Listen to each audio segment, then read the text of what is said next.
Salut les gars, salut les amis. J'espère que vous allez bien. Les matchs de barrage arrivent à grands pas. Ça va se jouer la semaine prochaine. Et dans cette vidéo, c'est l'heure de dresser mon pronostic par rapport au match entre le Cameroun et cette équipe de la République démocratique du Congo. Dans une précédente vidéo, j'ai également donné mon pronostic par rapport au match entre le Nigeria et le Gabon. Je vous invite massivement à aller le regarder. Mais dans cette vidéo, on va s'intéresser maintenant par rapport au match entre le Cameroun et la RDC. Le match va se jouer du côté du Maroc à 20 h heure Afrique centrale. Et par rapport à cette vidéo, je vais dresser un chapitrage. Vous aurez la possibilité de cliquer et d'aller directement aux différents points. Déjà, par rapport au premier point, on va parler de l'état de forme des deux. On va voir les forces en présente, l'état de forme, comment les deux équipes arriveront pour s'affronter. On va également parler de l'historique de confrontation qui est quand même assez large entre ces deux équipes. Ils se sont affrontés à plusieurs reprises. On va en parler dans cette vidéo. On va également parler bien sûr des clés du match. Et pour finir, je vais vous donner mon pronostic. J'aimerais également entendre le tien. Le tout se passe dans la rubrique commentaires pour qu'on puisse essayer d'en discuter autour du football africain qu'on aime et qu'on adore. Je tiens toujours à le rappeler et c'est le plus important. Sur ma chaîne, je pousse et je mets en avant le football africain autour des différentes compétitions africaines de football. Donc si toi, tu es un amoureux du football africain et que la thématique te parle, je t'invite à faire ces trois choses. À t'abonner, partager massivement les vidéos et activer la cloche de notification pour ne manquer aucune de mes sorties. D'abord, petite parenthèse, désolé. Actuellement, il y a la pluie. Donc, si vous avez du mal à m'écouter, j'essaie de hausser le temps. Il y a la pluie. Et désolé déjà si vous avez du mal à m'écouter. Donc, très rapidement, dressons maintenant l'état des formes. Premier point, on va voir l'état des formes entre ces deux équipes. Parce qu'on essaie de voir, du côté du Cameroun, il faut le dire, le Cameroun arrive vraiment à des temps. Le Cameroun finit ses matchs de qualification vraiment difficiles. Le Cameroun finit ses matchs de qualification avec le Cap-Vert, le Cabo-Verde qui décroche sa qualification directe historique pour la première fois de son histoire devant elle, en s'imposant au match retour. Donc le Cameroun, déjà lorsqu'on essaie de voir de l'état de forme, signé avec 2 victoires, un match nul et une défaite. La défaite, bien sûr, se passe avec l'équipe du Cabo-Verde qui a d'ailleurs valu son ticket de qualification pour le mondial. Les 2 matchs nuls, c'est face à l'Angola et face à la Guinée équatoriale. Et les 2 victoires, c'est face à l'île Maurice, face à l'Eswatini, il faut le dire, c'est face au Petit Poussin. Il faut déjà se le mettre le pied. De l'autre côté, lorsqu'on essaie de voir cette équipe de la RDC, des Léopards, ils étaient à un joueur, quand même, il faut le dire, pendant le mois de mars, ils étaient premiers. Ils étaient leaders. Il a fallu avoir le mois de septembre, trêve de septembre, pour voir le Sénégal dépasser cette équipe de la RDC en s'imposant au stade des Martyrs dans un match historique et remontada. On se rappelle encore très bien. Je l'ai débriefé sur la chaîne. Donc, la RDC vient avec un état de forme quand même assez difficile. Au bout de 2 défaites, c'est face au Maroc. Et face, bon, non, pas le Maroc, là, c'est être le Maroc là, ici, parce que dans cela, ils prennent un peu les confrontations avec les matchs de CHAN et tout cela. Je pense que le match entre RDC et Maroc, seulement c'est le match de CHAN. Ça ne concerne pas les équipes A. Donc, en parlant des équipes A, c'est la défaite face au Sénégal, mais également la victoire face aux 2 Soudans, que ça soit Soudan du Sud et Soudan, l'autre Soudan du Nord, là-bas, je crois, ouais.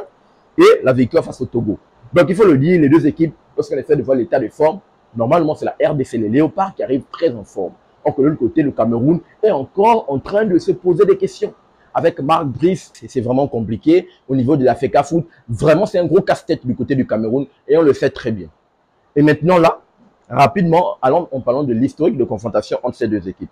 En checkant rapidement l'historique des confrontations entre les deux, on se peut bien sûr se rendre compte que, bien évidemment, les 2 équipes se sont affrontées à plusieurs reprises. Que ce soit des matchs de qualification pour le mondial, des matchs de qualification pour la CAN, des matchs amicaux officiels, non officiels, des matchs même en CAN directement, ils sont affrontés à plusieurs reprises. Excusez-moi. Et l'avantage, il va du côté de cette équipe des Lions indomptables. La plus récente victoire, c'était en 2021.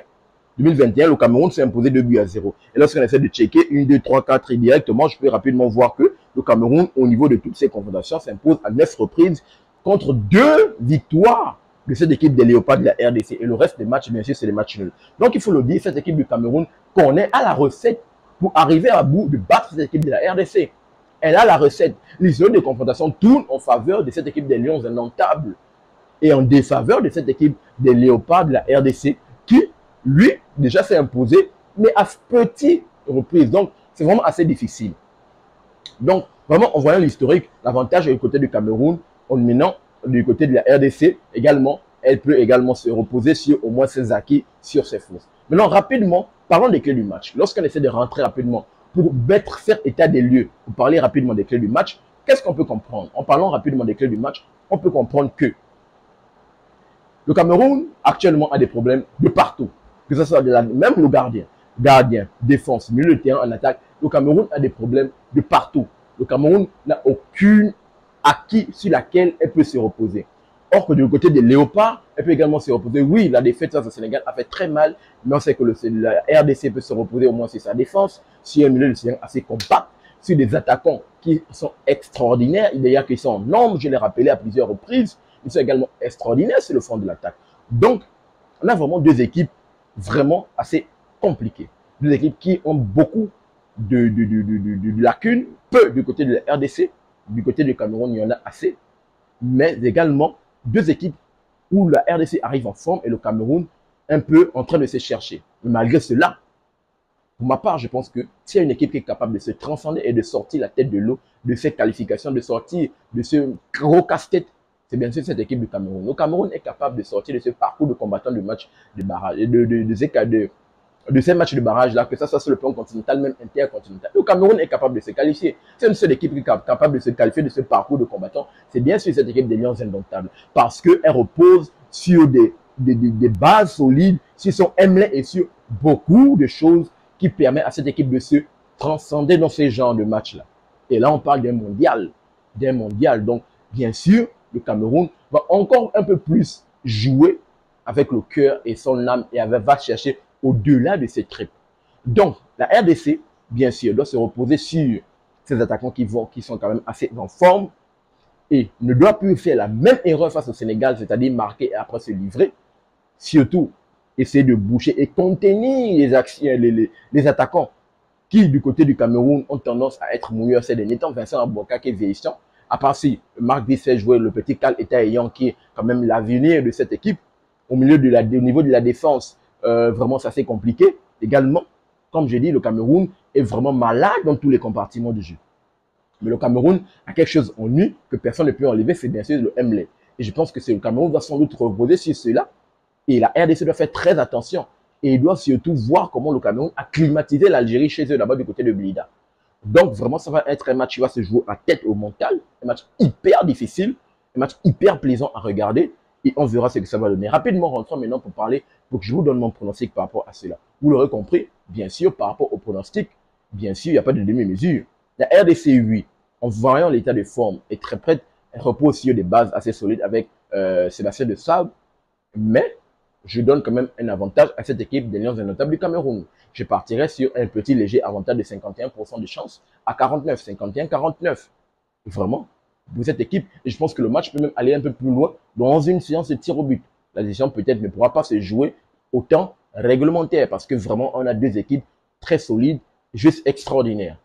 Donc, rapidement, voici ce que je voulais partager avec vous dans cette vidéo. J'aimerais vous entendre dans les commentaires par rapport à cela. Si vous avez un pronostic identique au mien, ou bien si vous avez un pronostic divergent, je serais ravi de vous écouter pour qu'on puisse essayer d'en discuter autour du football africain qu'on aime et qu'on adore. N'oubliez pas de vous abonner, de liker et surtout activer la cloche de notification pour ne manquer aucune de mes sorties. Peace. Très bientôt les gars.